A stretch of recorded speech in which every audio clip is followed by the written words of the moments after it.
आप सड़कें जो बना रहे हो सबसे ज्यादा विशेष कोटा रेगिस्तान को देना चाहिए। ना वहां मोटरसाइकिल चलती है, ना वहां साइकिल चलती है, ना सिविल गाड़ी चलती है, वहां चलते हैं तो ऊंट चलते हैं। मेरे क्षेत्र में बहुत बड़े घोटाले हुए और उसमें सबसे बड़ा घोटाला गायों को चारा लेकर के।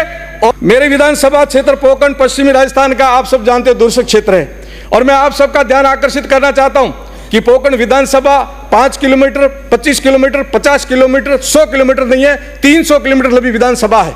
आप कल्पना कीजिए और मैं आपको आमंत्रण देता हूं कि आप सब वहां पधारें। मेरी विधानसभा का भौगोलिक और सामाजिक संरचना को आप पधारें, आपका स्वागत है। तो पता चलेगा कि पोकरण की जनता किन विषम परिस्थितियों में जी रही है, क्या क्या उनकी आवश्यकता है। 70 साल देश स्वतंत्र होने के बाद भी आज दिन तक ढाणियों में बैठे हुए लोग सड़क, लाइट, पानी से वंचित हैं।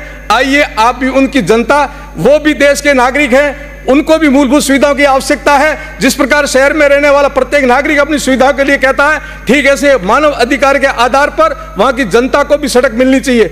आप सड़कें जो बना रहे हो सबसे ज्यादा विशेष कोटा रेगिस्तान को देना चाहिए। ना वहां मोटरसाइकिल चलती है, ना वहां साइकिल चलती है, ना सिविल गाड़ी चलती है, वहां चलते हैं तो ऊंट चलते हैं या 4 व्हील गाड़ी चलती है। इसलिए सड़कों का भी यदि जाल बिछाना है तो सबसे पहले राजस्थान के पश्चिम क्षेत्र में आपको देना चाहिए, तब राजस्थान का विकास दिखेगा, आपको वहां की जनता की आवाज दिखेगी, चिकित्सा का भी दिखेगी। मैं आपसे आपका ध्यान आकर्षित करना चाहता हूं, पोकरण की जनता आपसे बहुत अपेक्षाएं रखती है। सभापति महोदय, मैं आपके माध्यम से अंत में एक बात कहूंगा कि पिछली सरकार में मेरे क्षेत्र में बहुत बड़े घोटाले हुए और उसमें सबसे बड़ा घोटाला गायों को चारा लेकर के और किस अल्पसंख्यक छात्रावासों में एवं वहां जो कोऑपरेटिव सोसाइटी है उनके माध्यम से किसानों के हित को मारने के लिए बहुत सारा भ्रष्टाचार हुआ है। विशेष एक निष्पक्ष टीम बना करके गौ चारा अनुदान में एवं हमारे किसानों का जो हक मारा गया कोऑपरेटिव सोसाइटी के माध्यम से उनकी निष्पक्ष जांच की जाए।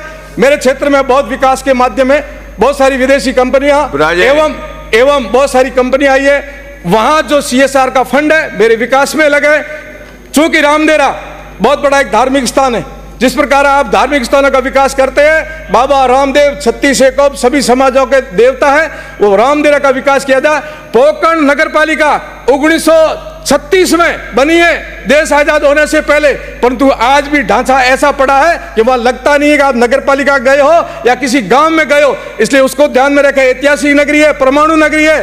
पोकरण का विकास हो, पोकरण के क्षेत्र का विकास हो, पोकरण सिंचित एरिया कैसे हो उसके लिए एक योजना बनी हुई है, पोकरण सिंचाई परियोजना, उसको लागू किया जाए। हमीर सिंह जी विराजे हैं, यहाँ बहुत सारे लोग बैठे हैं जिनमें पोकरण वहां से निकल करके, नाचना से निकल करके बायतू तक एक नहर योजना चलती है, सिंचाई के लिए नहीं है, पेयजल के लिए। परंतु आप सुनिए, जब क्लोजर आता है और उस समय यदि पानी नहीं मिलेगा तो पानी कैसे पहुंचेगा। इसके लिए मेरा सुझाव है कि फलसूंड के अंदर बहुत बड़ा एक हब बनाया जाए पानी का।